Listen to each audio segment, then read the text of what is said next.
This lack of compassion and lack of empathy and lack of decency and lack of fact. And my God, I'm home to the Mayo Clinic. I had to issue an executive order that if you want to get a vaccine, you can. In this moment in political history, it's more important than ever when you find a good and decent political leader with a good heart, with a good idea about how to provide leadership, with a good idea about how to push back against fascism in this moment. You hold on to that person. You support that person. And I believe in this moment, one of those people is Tim Walz, who just announced his re-election campaign for governor of Minnesota. In fact, below, I'm going to put a link to a fundraiser for campaign fundraiser. If you've got $2, $5, $10, $20, $100, if you got money, a little bit of money to help support his campaign, we need seasoned, effective leaders in this moment, especially more than ever. When you've got Donald Trump running roughshod over Democrats in Congress, we need governors with a spine and with a heart to serve. I have two clips here from an interview he did yesterday on MSNBC. And the first is him reacting to Donald Trump feigning or maybe really not knowing who Melissa Hortman was and just how disgusting that was. I like Tim Walz. Everybody's got their favorites in politics, and he's up there among a group of people that I very much admire, both for his service, but also for his attitudes about service. You're going to hear him talk about servant leadership, which I love to hear from politicians because it's something I talk about. That Donald Trump is a public servant, and servant leadership is a characteristic that you should be looking for. We should prize in our political leaders. They're not royalty. They should not be treated like, oh, it's the president. We must, I must act a certain way and dress a certain, no. And Tim Walz doesn't strike me as that kind of guy. He's not looking for the king treatment like so many do. Watch this, him reacting to Donald Trump, and then we're going to go on to some more important things about actually how to, when to, why to push back against Donald Trump. First, though, his reaction to Donald Trump's callous response about Melissa Hortman's assassination. Melissa Hortman was a close friend of yours. She's featured heavily in your announcement video. She's clearly been top of mind for you as you've rolled out your re-election campaign. And I just have to start by asking you what went through your head, what went through your mind when you heard those remarks from Donald Trump in the Oval Office yesterday? Well, Jen, it's good to see you, and thank you for asking. It's been pretty traumatic in Minnesota, and I think Minnesotans, certainly every Minnesotan knows Melissa Hortman's name, and most decent people do. What goes through my mind is nothing surprises me. There's no compassion, there's no empathy in this man, and there's no sense of governing for the whole country. We had a horrific act of political violence and the loss of an exceptional human being, a mom. It's hard to explain to people, and it gets reduced to a footnote, this beautiful life, this big life, Melissa, Mark, Gilbert, Melissa, she fostered and helped train service dogs, and Gilbert failed, and she told me on a wink that she said, I want him to fail so he could stay with us. And just a decent person, and probably one of the most skillful legislators I've ever worked with. Minnesota's a better state that got massive things done to improve people's lives, and you just see, you know, the disrespect and how easy that rolled off his tongue, yet we're supposed to believe that they're definitely concerned about political violence. And you see the vice president, you know, go on a podcast, it's government by podcast, to just lie and to bring hate. And they're not interested in solving this. We in Minnesota are. And I said today, announcing that I was going to run again, look, I don't think I have any, you know, you don't have a right to stay in these jobs, but I'm proud of the work we did together. I'm proud of Melissa's legacy. And I think right now, as you said, folks are standing up, and brave folks, teachers standing up for their students who bring their full selves to their classrooms. We had doctors here who patched up little bodies after they were shot with assault rifles and stood up and said, damn it, do something about this. We're tired of patching them up get rid of these things. And all across this country, you got people pushing back, and you've got a president that sees the presidency as his personal kingdom and a revenge tour. He's doing nothing to improve people's lives. Insurance costs are at a 15-year high. We see electricity costs going up. He's not fixing anything for anyone, and it's all smoke and mirrors. So I think when people see this, and I appreciate you asking about Melissa, I think there's a steeled resolve in Minnesota that we're done with this. 2 weekends in a row, we've gone to memorial services for an 8 and 10-year-old to hear about these beautiful lives.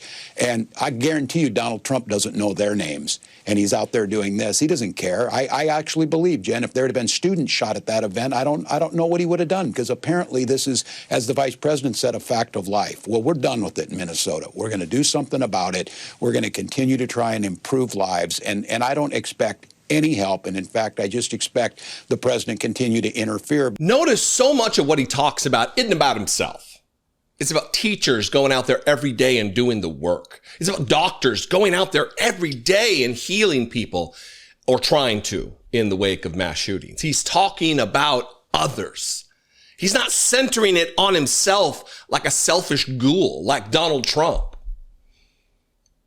If you haven't seen Donald Trump, I was going to play it, but you can go back. Yesterday, I did a video about Donald Trump acting like, oh, who? I'm not familiar, who? I wouldn't even thought to have flown the flag at half-staff from Melissa Hortman, Donald Trump said. I wouldn't even thought of it.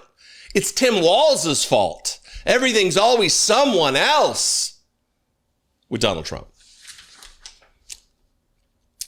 This next part of the interview is fantastic because, one, it's when he invokes the term that I love so much, servant leadership, but he's given a blueprint for how to push back. He's talking about, she asked the question, Jen Psaki here asked the questions about, you're someone who's on the enemies list, which should be a mind-blowing thing to hear for any American, conservative or liberal, that the president of the United States has an enemies list that he's ticking through on how to threaten, how to attack, how to harm these people that he perceives as enemies, scum, deranged lunatics, the enemy from within. And here's what Tim Walz has to say. I mean, you've decided to run for a third term. We're in a politically fraught environment, a dangerous environment, one where you are, as I mentioned, I think likely top of the enemies list. Why did you decide to run for a third term? And what, in terms of how you're going to approach pushing back if you win a third term, what does that look like? Because we've seen that works. Yeah, I think most people are seeing this. It's servant leadership. This is a moment. The people who walked across the Edmund Pettus Bridge with John Lewis, the folks who you don't know their names, but they were there resisting some of the things we've seen in the past. And I think right now I've got the experience. We've been able to do things together in Minnesota that have improved lives. And I think stepping off the field right now, it's just not the time. And like I said, again, I'm sure there's people that can do this job, but I'm positioned to do it. We've proven that we can do it. And look, we're going to need to do this. I've been telling people, I've been saying since January, it's going to get worse before it gets better, but it is going to come to an end. History is not going to be kind to these people. History is going to remember them for what they're trying to do. It's not what they're going to get done. So I'm not naive. This is tough. The federal government makes my job difficult every single day. We're seeing rural hospitals close. As I said, we're seeing insurance costs at a 15-year high. We can't sell soybeans at all, and we've got a farm crisis brewing. Thank God for Willie Nelson coming out here and doing farm aid, because Donald Trump's not going to do a damn thing about it. And all of this, as he fires people who try and tell him what the labor statistics show, trying to make it more difficult, get rid of the National Labor Relations Boards and try and bust unions. I got people who've spent their whole life at the VA hospital caring for our warriors, now out of work and lost their union protections. That's what it is. And I asked the folks who are listening at home, is your life better with Donald Trump? Are you sick and tired of this? He didn't do a damn thing for prices. He's not doing anything. Good luck with your coffee coming up here because of the tariffs. It's all these things. So I don't want to panic people. Democracy is certainly on the line, but there's a lot of basic things that we can do at the state level that can try and fend off some of this. So that's why I'm back in again. And again, the voters will decide, but I do not believe that that this lack of compassion and lack of empathy and lack of decency and lack of fact, and my God, I'm home to the Mayo Clinic. I had to issue an executive order that if you want to get a vaccine, you can. I mean, we have gone back 50 years with these people, and Minnesota's not going back. We refuse. It stops at our border. The nonsense stops at our border. You live your life. I've said it again. We will protect you for who you love. We're going to protect families, and I think that's just our calling. And the good thing is I know I'm not in it alone. I'm so proud of folks all across Minnesota, all across this country. Every time I see J.B. Pritzker stand up there, I swell with pride because I know he's fighting the good fight, too. Maybe I really like Tim Walz because he says a lot of the same stuff I say, that it's going to get worse before it's get better. He acknowledges the reality. He's not trying to sugarcoat things for people. And that's what we need in leadership. Someone who tells you what is true, not what you want to hear or what will make you feel good to hear.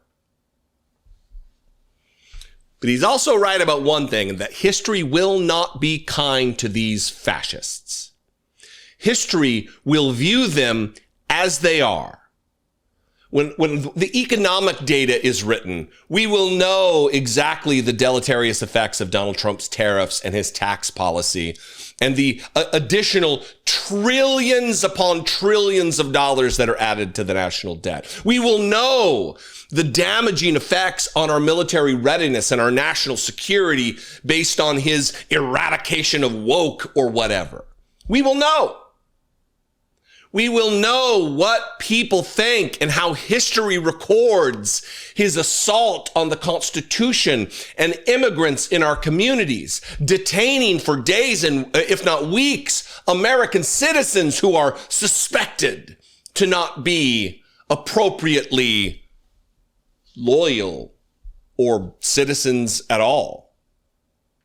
It will be remembered. Tim Walz is right. So I'm glad he's running for re-election. We need more good leaders in this time. Again, there'll be a link at the top of the description if you have some dollars to donate to his campaign. Small dollar donations are what fuel a campaign, and you can take part in something bigger than the rest of us. I love and appreciate you very much. What do you think? I invite you to this conversation. We can have it in the comments below. You can also call the voicemail line, 714-576-4054. And of course, as always, you can email me daily@dollemore.com. I love and appreciate you very much. I'll see you next time. Be genuine. Take care of one another.